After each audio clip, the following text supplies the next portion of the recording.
Hindi cinema में कुछ आवाजें ऐसी हैं जो सिर्फ कान में ही नहीं सीधे दिल में उतर जाती हैं।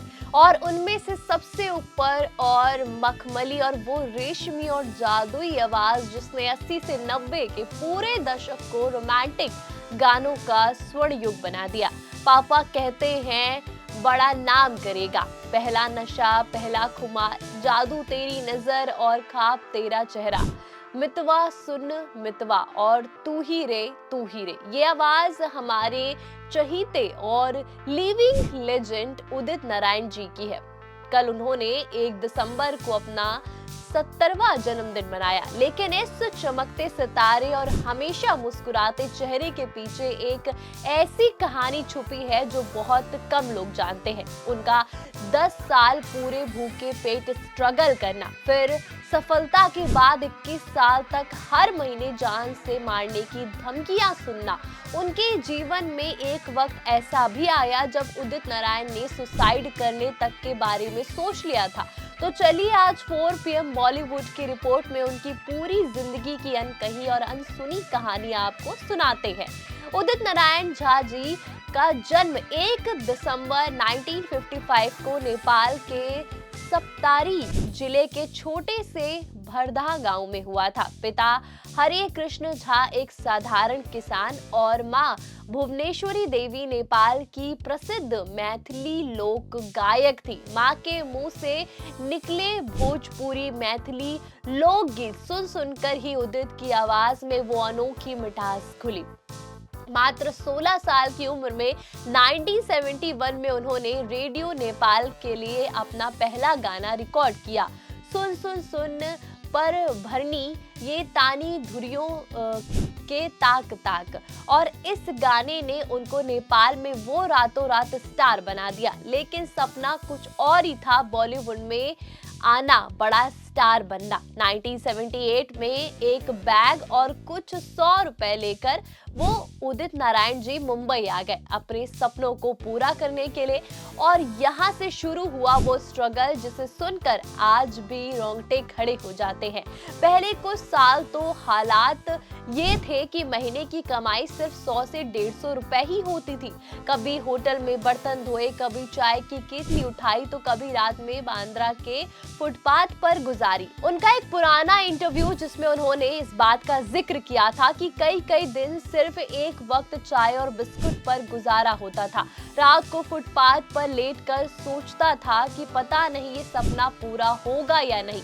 1980 में आखिरकार पहला बॉलीवुड ब्रेक मिला। फिल्म 1920 का गाना मिल गया अपना प्यार मिल गया, और वो भी महान मोहम्मद रफी साहब के साथ डुएट था। और लेकिन उस गाने के बाद कोई पूछने वाला नहीं था, उनको तब भी पहचान नहीं मिली। लोग ताना मारते नेपाली है, हिंदी ठीक से नहीं आएगी, और उदित चुपचाप भारतीय विद्या भवन में हिंदुस्तानी शास्त्रीय संगीत सीखते रहे। और फिर आया वो साल 1988, फिल्म और कयामत से कयामत तक और गाना पापा कहते हैं बड़ा नाम करेगा। बस एक गाने ने रातों रात उदित नारायण जी को सुपरस्टार सिंगर बना दिया। उनकी जिंदगी बदल गई और फिल्म फेयर अवार्ड मिला, नाम मिला, शोहरत मिली। वो सब इस गाने ने इनको दिलाया जिसका सपना वो लेकर मुंबई आए थे।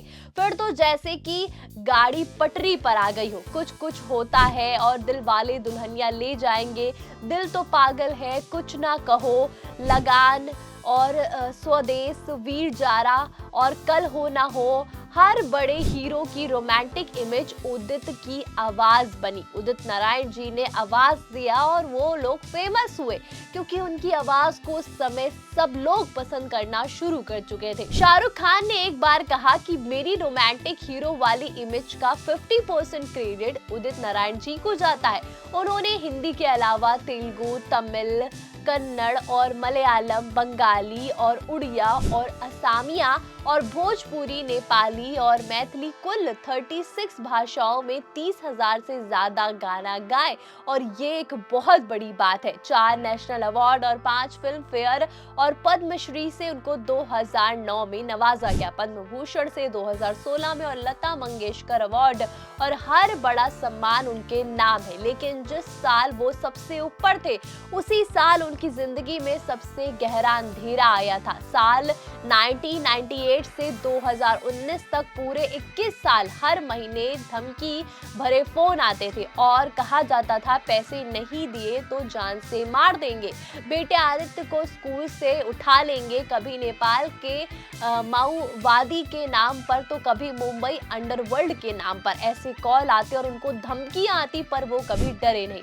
उदित जी ने एक पुराने इंटरव्यू में रोते हुए बताया था कि रात को सो नहीं पाता था, हर फोन की घंटी से दिल धक से हो जाता था और एक वक्त ऐसा आया कि मैंने सोचा कि अब खत्म कर देते हैं। जिंदगी सुसाइड के ख्याल आने लगे और पुलिस में कई बार शिकायत की, लेकिन धमकियां बंद नहीं हुई। स्टेज शो के बीच कई बार वो रो पड़े और फिर भी हर बार माइक थामा और गाते रहे, उड़ जा काले कावा तेरे मुंह में मिलेगी खावा, जैसे अपनी जिंदगी का सारा दर्द उस गाने में उतार रहे हो।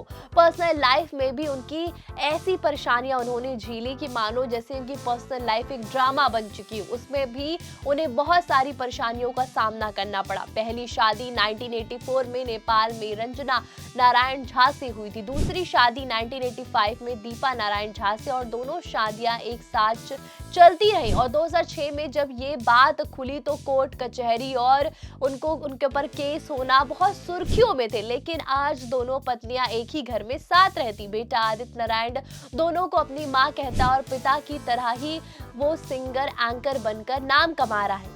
आदित्य नारायण जी को कौन नहीं जानता और 70 साल की उम्र में भी उदित नारायण की एनर्जी और आवाज ने 25 साल की नौजवान जैसी लगती है, मानो कोई 25 साल का नौजवान गा रहा हो।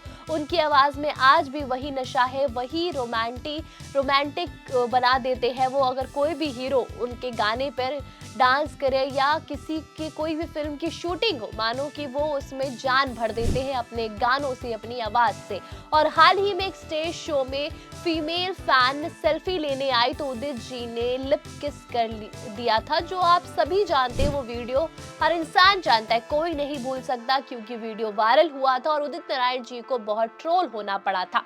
वो भी वक्त था और ट्रोल हुए उदित नारायण जी बोले कि मैं तो बस अपना प्यार दिखा रहा था, इसमें बुराई क्या है। तो इस पर भी, उनके बोलने पर भी उनको ट्रोल किया गया था कि आपको ये शोभा नहीं देता।